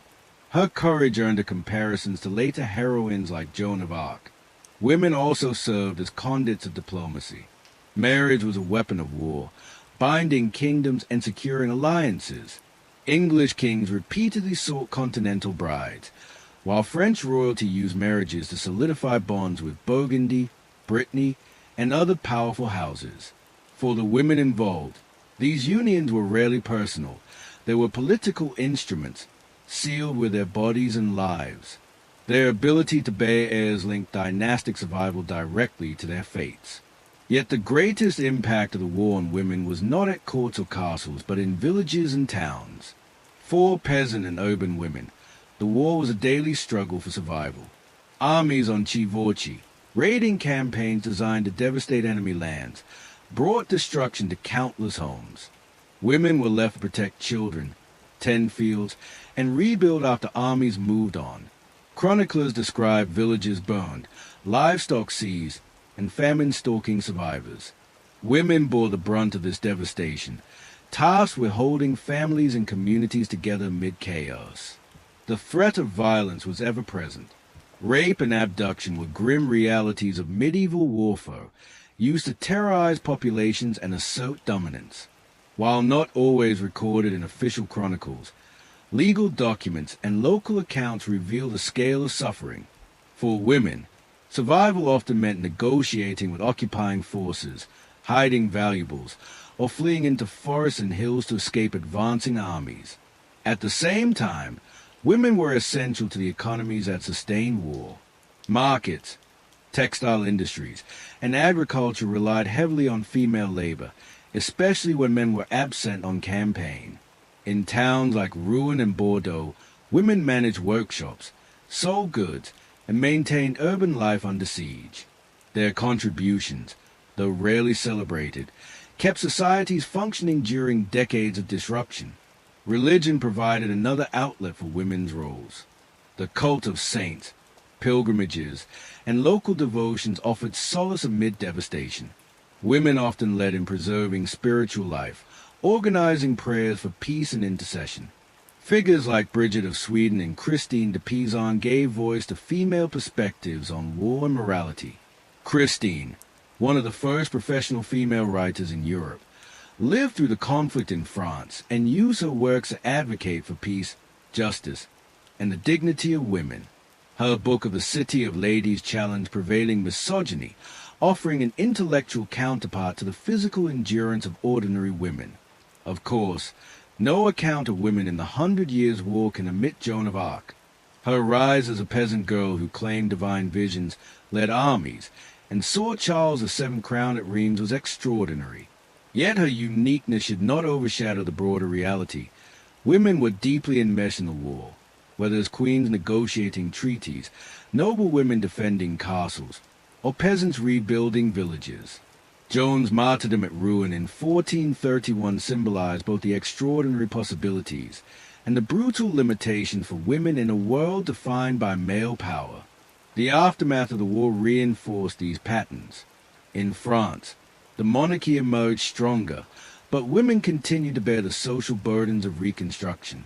In England, the collapse of continental possessions and the outbreak of the Wars of the Roses created new opportunities and dangers.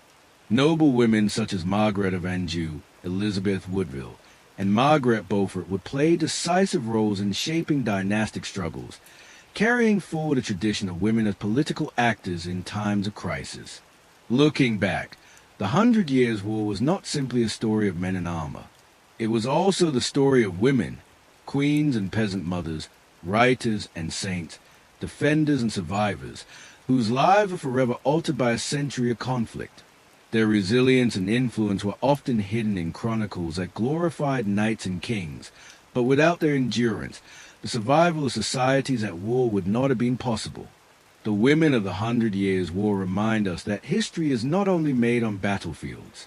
It is also made in the quiet acts of survival, the management of households and estates, the persistence of faith, and the endurance of trauma.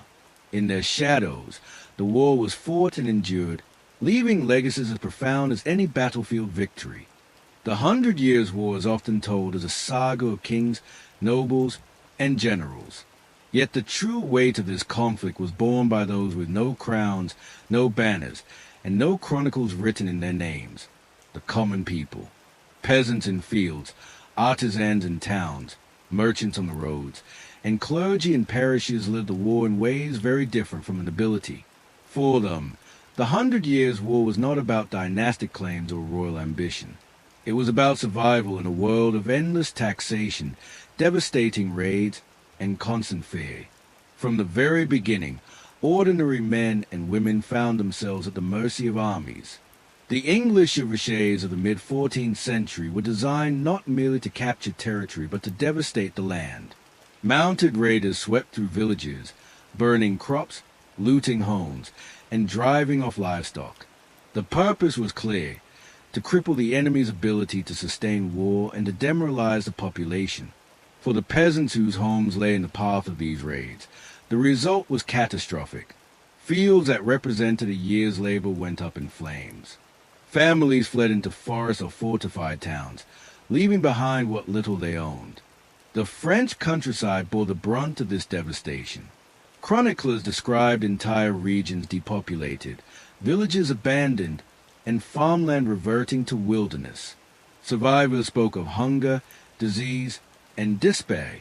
The repeated cycles of destruction created what historians later called a crisis of subsistence. Even in years without major campaigns, the shadow of war hung over the land. Armies demanded food and shelter, often seizing them by force. For peasants, it hardly mattered whether those soldiers were the lilies of France or the lions of England. The cost was the same.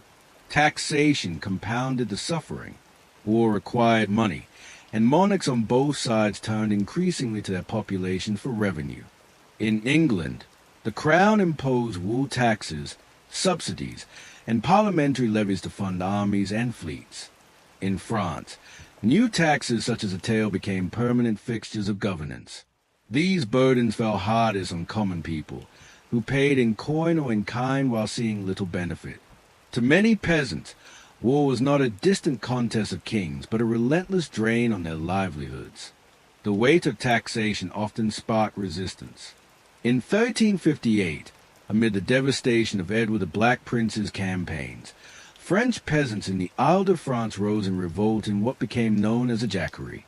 Armed with whatever tools they could find, they attacked castles and noble estates, venting their anger against a class they saw as responsible for their suffering. Though brutally suppressed, the revolt revealed the desperation of common people caught between enemy armies and their own rulers. In England, resentment also boiled over. The Peasants' Revolt of 1381, though sparked by a poll tax, drew on decades of hardship caused by war and plague. Rebels marched on London, demanding relief and denouncing corrupt officials. Both uprisings showed that the voices of the common people, though rarely heard, could erupt in explosive ways. Urban populations faced different but equally severe challenges. Towns like Rouen, Calais, and Bordeaux were fortified centers, repeatedly besieged and contested. For townspeople, siege meant starvation, disease, and ruin. Merchants lost trade routes, artisans lost markets, and families endured months trapped within walls as armies encircled them.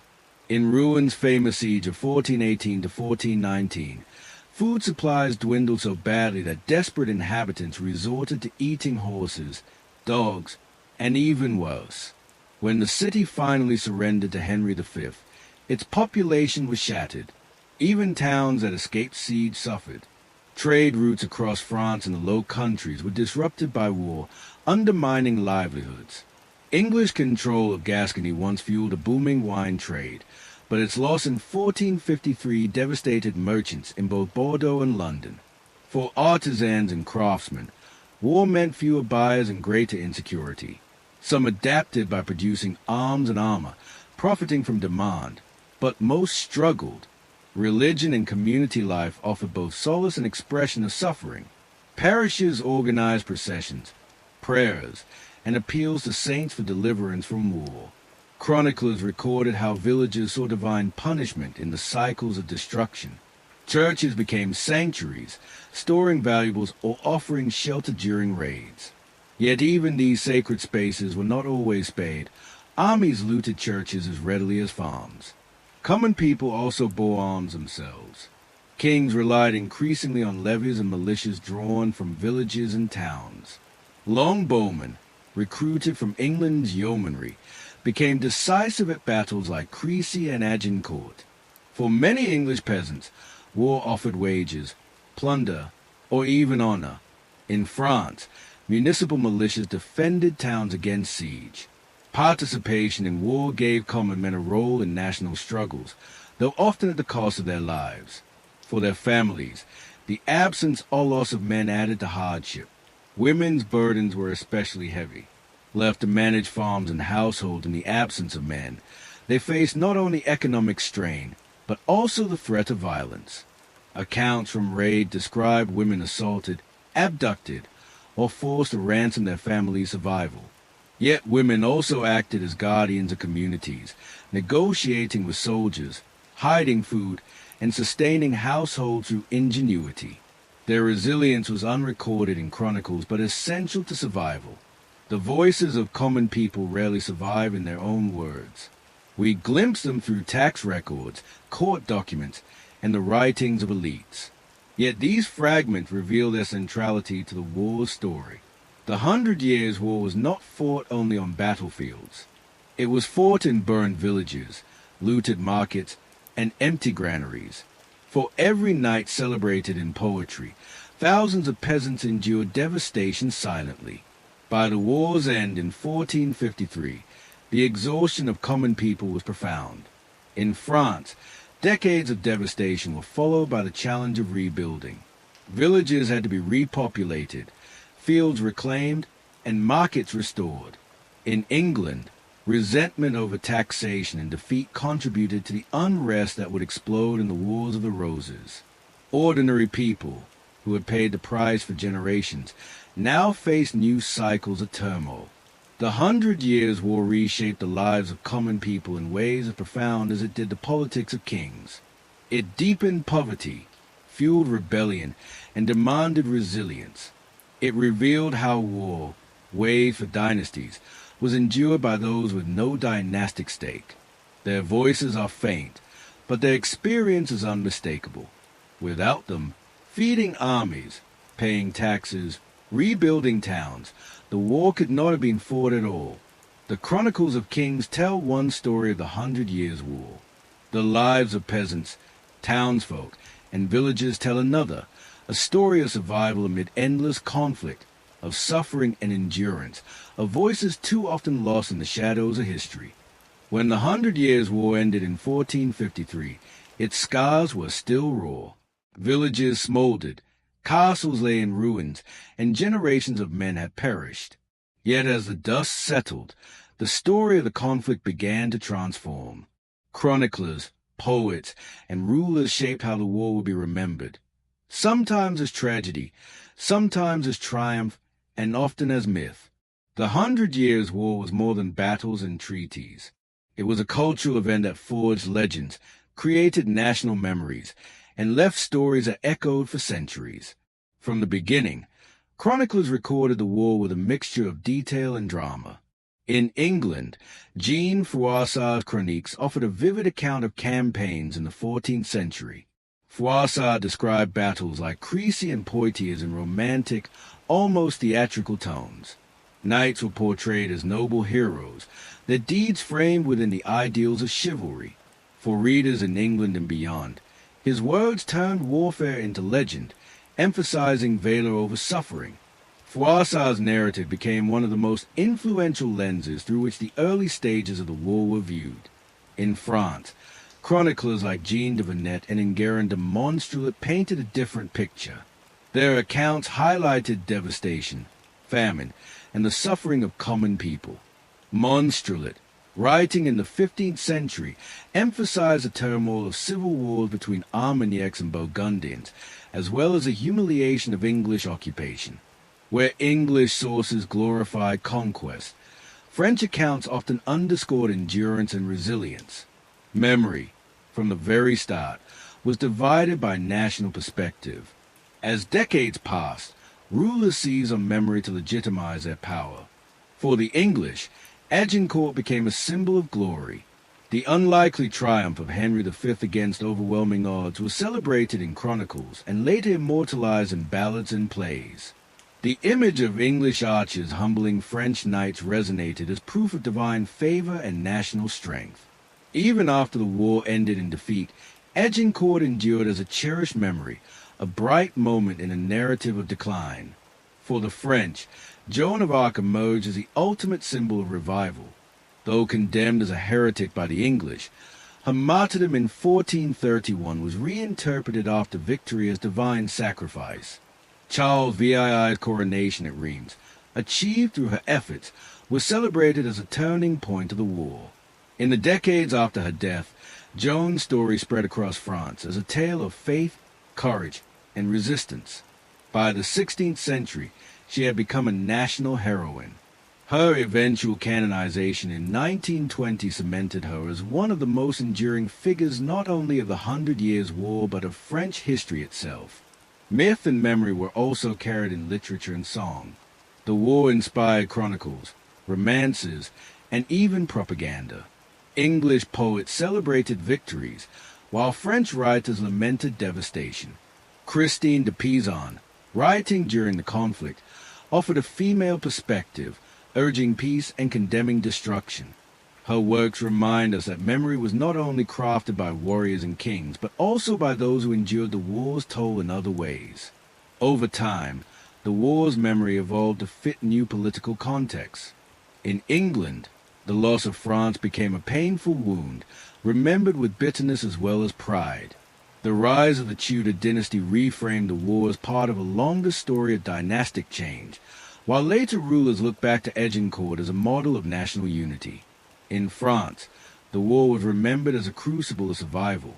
Victory over England became part of the mythology of Valois kingship, proof that divine favor rested with France. The myth persisted into the modern age. In the 16th century, dramatists like William Shakespeare revisited Henry VI's triumphs, immortalizing his speeches and framing Agincourt as a parable of leadership and patriotism. Shakespeare's Henry V, written more than a century after the war, shaped English memory for generations, ensuring that Agincourt will be remembered less as a brutal slaughter and more as a tale of noble valor. In France, Joan of Arc continued to grow in significance. Her rehabilitation in 1456, when the church annulled her trial, restored her honor. By the 19th century, amid national struggles, she was embraced as a symbol of French unity and defiance. Writers, painters, and politicians used her image to inspire patriotism. The memory of a peasant girl leading armies against invaders transcended its medieval origins to become a universal symbol of resistance. But myth also obscured reality. The 100 Years' War was not only knights and heroines. It was famine, disease, and civilian suffering on a massive scale. Chronicles of burned villages, starving peasants, and ruined economies reveal a side of the war often overshadowed by tales of glory. For ordinary people, memory was not written in books but carried in scars, ruined fields, abandoned towns, and generations lost to conflict. The selective memory of the 100 Years' War reminds us that history is never just what happened. It is also how people choose to remember it. For England, memory preserved moments of pride amid ultimate defeat. For France, it celebrated survival and renewal. For later generations, it provided stories of courage, tragedy, and identity. Today, the 100 Years' War is remembered less as a continuous conflict and more as a series of defining episodes. Crécy, Poitiers, Agincourt, Orleans, Castillon. These episodes, shaped by chroniclers and dramatists, became touchstones of national history. But behind them lies a broader truth. The war was lived not only by kings and heroes, but by millions whose names are lost, whose suffering and resilience form the fabric of memory and silence. The 100 Years' War ended in 1453, but its echoes lingered long after the last arrow was loose and the last cannon fired. It was not merely a dynastic quarrel between the houses of Plantagenet and Valois. It was a crucible that reshaped Europe. The legacy of this conflict extended far beyond the loss of Normandy and Gascony or the triumph of Charles VII. It transformed kingship, warfare, society, and identity. The 100 Years' War was the death of one era and the birth of another. One of the most enduring legacies was a consolidation of royal power. In France, the devastation of war paradoxically strengthened the monarchy. Charles VII and his successors, building on the reforms begun during the conflict, established permanent taxation and professional armies. No longer dependent on feudal levies, the crown could assert authority over once independent nobles. The Company's d'Ordonnance, France's standing army, became a model for European monarchies. This centralization marked the beginning of modern statehood in France. In England, the legacy was more turbulent. The loss of France discredited the Lancastrian monarchy, undermining its legitimacy and fueling the Wars of the Roses. Noble rivalries, once contained by campaigns abroad, turned inward. For decades, English politics was consumed by dynastic struggle, yet from this turmoil emerged the Tudor dynasty, which would in time build a stronger, more centralized state. In both kingdoms, the war accelerated the decline of feudal fragmentation and paved the way for early modern monarchies. The war also transformed warfare itself.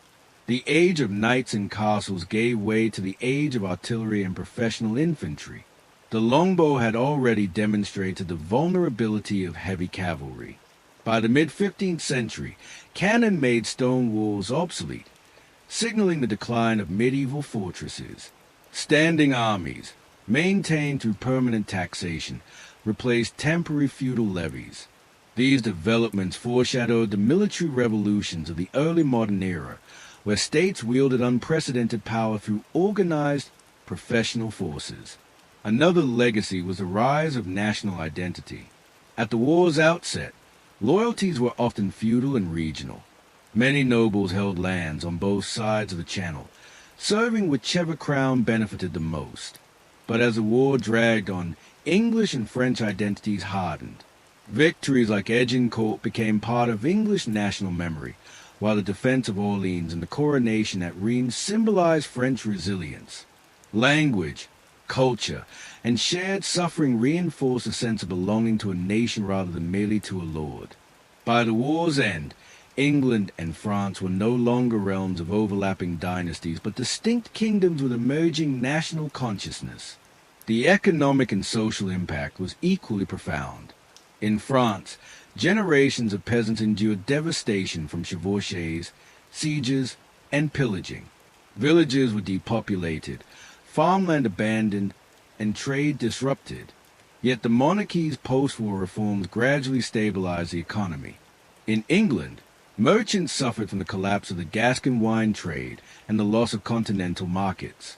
These disruptions weakened confidence in the Lancastrian regime, contributing to domestic unrest. Across both kingdoms, ordinary people paid the heaviest price in taxes, labor, and lives. The cultural legacy of the war was shaped by memory and myth. English chroniclers celebrated Crécy, Poitiers, and Agincourt as triumphs of valor.